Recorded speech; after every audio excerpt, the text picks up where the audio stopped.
Okay, go. Greetings and welcome to the classified area of Digital Sorcery Studios.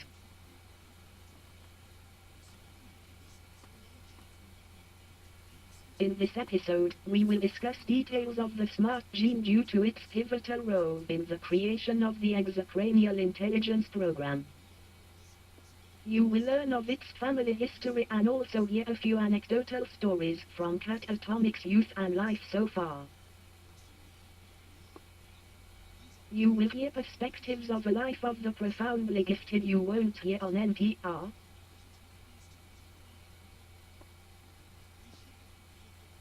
So, without further ado, we present the Smart Gene, origins, protocols and practices. Before we start, I would like to stress the point that this episode isn't about me. It is a statement of fact regarding the reality of the smart gene. For our stated goals, which are to attract an investor so that I can get a chance to code the next leg of this program.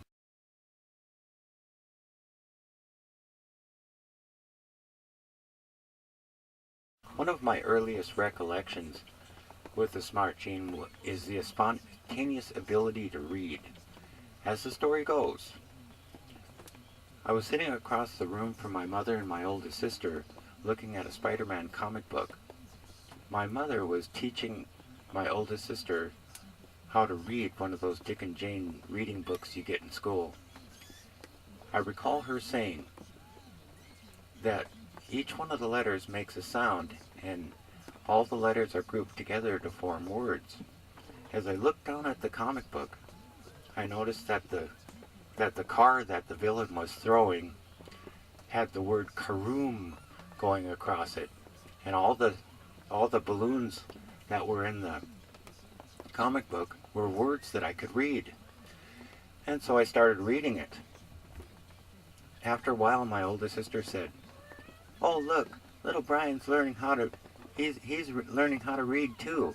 And then what I did was I started reading aloud to them the comic book fluently. My ability to read had eventually allowed me to enter into a citywide spelling bee back in North Dakota, which I was the first runner-up. In hindsight, I do think that the competition was rigged.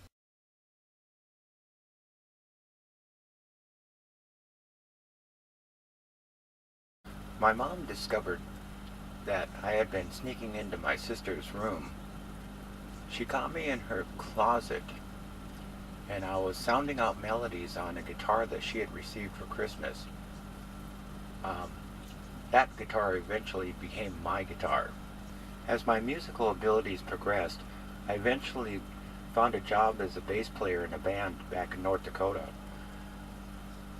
It had dawned on me that I had been playing guitar backwards in this band, and we restrung a bass, and I learned a 110 song list in a week, and then on that weekend I played left-handed for the entire gig and we got paid.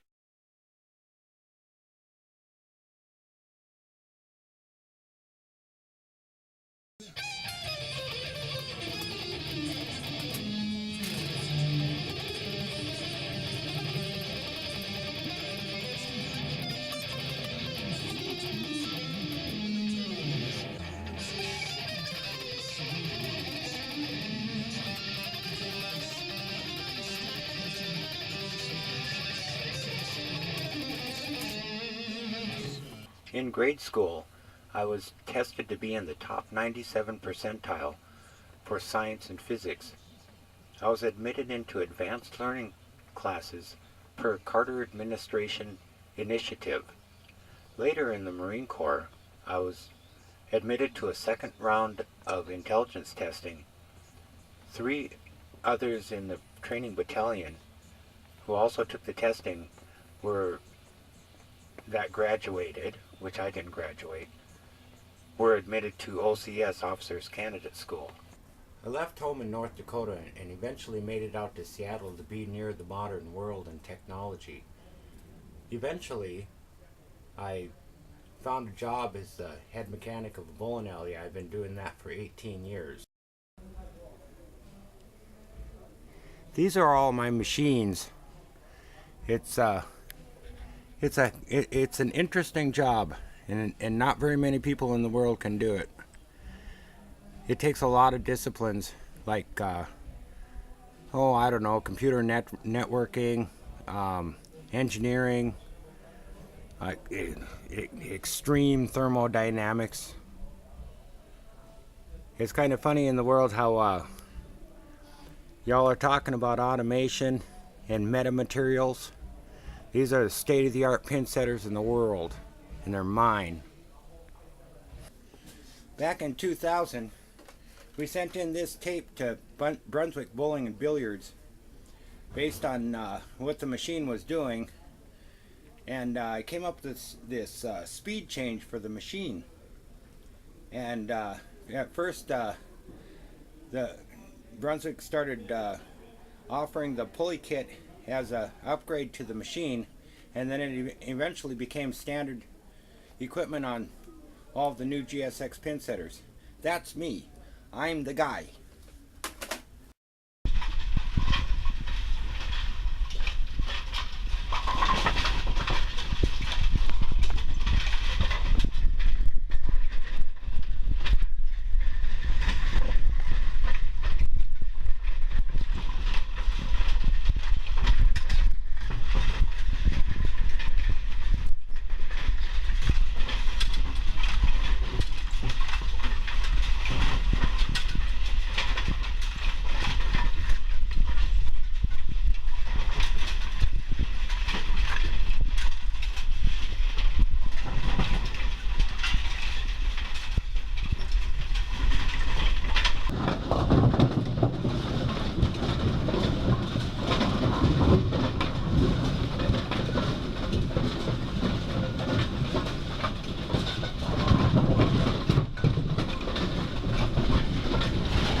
After the terrorist attacks of 9/11, the bowling industry went into decline as budgets for entertainment and people's priorities changed.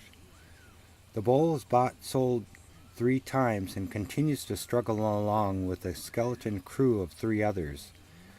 I guess I've stayed there a little too long, hoping things would get better. And if anybody can figure out how I lit up my desk like Tesla, you can leave it in the comments section below. Throughout history we hear of these accounts of great contributors to humanity who seem to always be severely tested when great things happen. The exocranial program is a revolutionary piece of technology, and Catatomic has certainly been taken out of his comfort zone. Be sure to hit that subscribe button to stay informed on new developments in our quest, and be sure to share this with humans of stature. The end.